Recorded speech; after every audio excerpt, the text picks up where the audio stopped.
बीड मतदारसंघाला हे सगळं कळतं की कोण कशा पद्धतीने पाठपुरावा करतोय. आविर्भावात वागणाऱ्या लोकांना हा स्वाभिमानी मतदारसंघ निश्चितपणे दाखवतो. हे बीड शहराचेच लोक बघतात ते, कारण का या नगरपालिकेच्या निवडणुकीमध्ये लोकांनी कौल दिला होता आणि हा कुणाच्या इकडच्या स्थानिकच्या लोकांच्याला बघून तिथं मतदान केलं नव्हतं. दादा हे पालकमंत्री होते आणि दादांनी नगरपालिका आणण्यासाठी इथं 2-2 सभा घेतल्या. पहिल्यांदाच बघितलं असेल की स्थानिक स्वराज्य निवडणुकीमध्ये DCM साहेब सभा 2-2 घेतात, वॉर्ड वाईज बैठक घेतल्या आणि लोकांना विश्वास होता.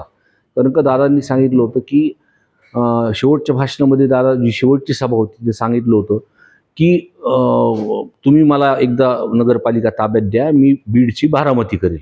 आणि लोकांनी कौल दिला. आता लोक ज्या पद्धतीने बघतात ते कशा पद्धतीने काम करतात. मी तुम्हाला सांगितलं, मला कुणाचं नाव घ्यायचं नाही, पण हा विषय दादांचा इंटरेस्ट बीड नगरपालिका. दादा हे पालकमंत्री होते आणि दादांना मी जेव्हा पण बघायचो की दादांचे सोबत काम करणारे जे पी होते ते दादा म्हणायचे दिवसातून एकदा तरी बीडचा विषय निघायचा. आणि तो वेग जो दादांनी घेतला होता, आता आम्हाला सगळ्यांना अपेक्षा आहे की सुनेत्रा वहिनीच्या माध्यमातून जे जे काही दादांनी शब्द दिले होते त्या पद्धतीने त्यांनी मार्गी लावा असा विषय. त्याच्यामध्ये दंड ठोकटायची कुणाला गरज नाही. लोकांना सगळ्या गोष्टी माहिती आहेत आणि ज्या पद्धतीने आता कारभार नगरपालिकेचा चालू आहे ते लोक बघतात आहे ना. नाही चालला नाही. आम्ही तर दादांना बघून बिनशर्त पाठिंबा दिला होता की दादाच्या माध्यमातून चांगले तिथं का. आम्ही कोणत्याही पद्धतीचं राजकारण तिथं आणलं नाही. आता बिनशर्त पाठिंबा देऊन सुद्धा तुमच्यात जमत नसत तर मग लोक आता ते बघतात आहे ना. कमी म्हणजे मला वाटतं 6-7 महिने झालेत आणि ज्या पद्धतीने कारभार चालू आहे तर तिथं कुठंतरी बदल व्हायला पाहिजे. तिथं लक्ष त्यांच्या पक्ष नेतृत्वाने दिलं पाहिजे. आमच्यासारखे लोक तर विकास कामासाठी विरोधी जरी बाकावर जरी असलो तर आम्ही तिथं विकास कामासाठी सोबत येऊ. आम्ही काय बीड मतदारसंघ हा फार स्वाभिमानी मतदारसंघ आहे. विलास घुले हत्या प्रकरणाला नवं वळण. पुरवणी जबाबात सौरभ सोनवणेचं नाव. CDR पुराव्यांमुळे वाढली खळबळ. 8 दिवसांचा अल्टिमेटम. अटक नाही तर आमरण उपोषण. प्रकरण तरी काय? बीडमधील विलास घुले हत्या प्रकरणात आता मोठं आणि धक्कादायक अपडेट समोर येत आहे. या प्रकरणाचा तपास करणाऱ्या SITने आपला अहवाल बीडचे पोलीस अधीक्षक नवनीत कामवत यांच्याकडे सुपूर्द केला आहे. दरम्यान या प्रकरणात आत्तापर्यंत 10 आरोपींना अटक झाली असली तरी पुरवणी जबाबात खासदार बजरंग सोनवणे यांचे पुत्र सौरभ सोनवणे यांचं नाव समोर आल्यानंतर या प्रकरणाने नवं राजकीय वळण घेतलं आहे. मृत विलास घुले यांच्या कुटुंबियांनी मोबाईल कॉल रेकॉर्डचे पुरावेही पोलिसांना दिल्याचा दावा केला आहे. आता SITच्या अहवालात नेमकं काय आहे, पुढे पोलीस काय कारवाई करणार आणि घुले कुटुंबीय न्यायासाठी अजून किती लढणार, सर्व जाणून घेणार आहोत या व्हिडिओमधून. व्हिडिओ शेवटपर्यंत नक्की पहा आणि टाइम्स नाऊ मराठीच्या YouTube, Instagram आणि Facebook पेजला फॉलो करायला विसरू नका. बीड जिल्ह्यातील केज तालुक्यातील टाकळी गावातील विलास घुले हत्या प्रकरण दिवसेंदिवस अधिक गंभीर होत आहे. या प्रकरणात आता सर्वांच्या नजरा SITच्या तपास अहवालाकडे लागल्या आहेत. कारण तपास करणाऱ्या विशेष तपास पथकाने आपला अहवाल बीडचे पोलीस अधीक्षक नवनीत कामवत यांच्याकडे सुपूर्द केला.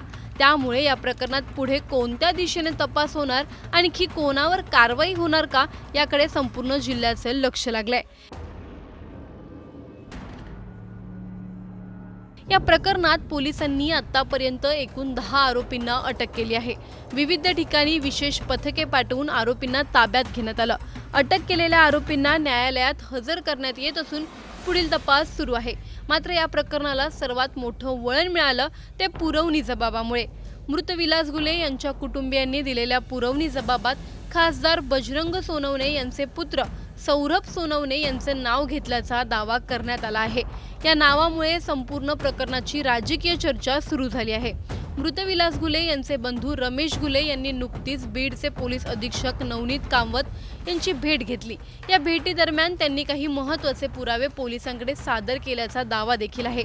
त्यामुळे सौरभ सोनवणे आणि या प्रकरणातील 2 आरोपी यांच्यात मोबाईलवरून संवाद झाल्याचे CDR म्हणजेच कॉल डिटेल रेकॉर्डचे पुरावे असल्याचं त्यांनी सांगितलं। या पुराव्यांच्या आधारे संबंधित व्यक्तींची चौकशी व्हावी आणि सत्य समोर यावं अशी मागणी घुले कुटुंबियांनी केली आहे। याच पार्श्वभूमीवर घुले कुटुंबियांनी पोलिसांना स्पष्ट इशाराही दिला। येत्या 8 दिवसात संबंधित व्यक्तींवर योग्य कारवाई नाही झाली तर आमरण उपोषण सुरू करू असा इशारा कुटुंबियांनी दिला आहे। त्यामुळे आता पोलिसांवर तपास लवकर पूर्ण करण्याचा दबाव वाढलाय।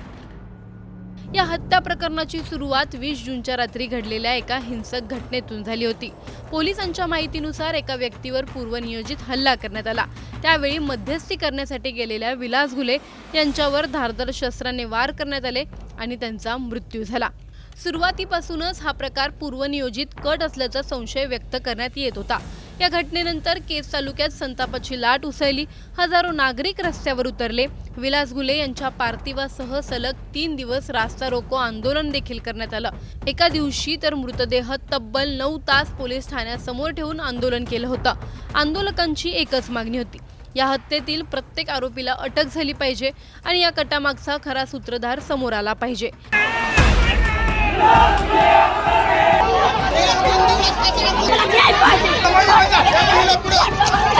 या आंदोलनानंतर पोलिसांनी तपासाची गती वाढवली आणि सर्व आरोपींना अटक करण्यात यश मिळवलं।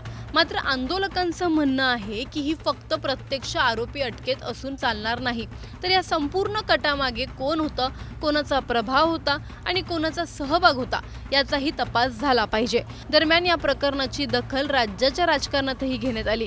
माजी मंत्री धनंजय मुंडे यांनी विधानसभेत पॉइंट ऑफ इन्फॉर्मेशनच्या माध्यमातून हा मुद्दा उपस्थित केला। त्यांनी या प्रकरणाचा सखोल तपास करून खरा सूत्रधार शोधण्याची मागणी देखील केली आहे। या निवेदनात सर्व दोषींना अटक करून कठोर शिक्षा व्हावी अशी त्यांनी मागणी केली आहे। आता या संपूर्ण प्रकरणात सर्वात महत्त्वाचा मुद्दा म्हणजे SITचा अहवाल। या अहवालात नेमकं काय नमूद करण्यात आलं आहे?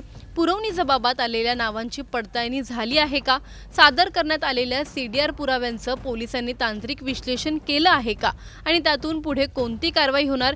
या सर्व प्रश्नांची उत्तरं येत्या काही दिवसात मिळण्याची शक्यता आहे। दरम्यान पुरवणी जबाबात एखाद्याचं नाव आल्याने संबंधित व्यक्ती दोषी ठरत नाही। त्या दाव्यांची सत्यता, तपास, पुरावे आणि न्यायालयीन प्रक्रियेनंतरच निश्चित होतील।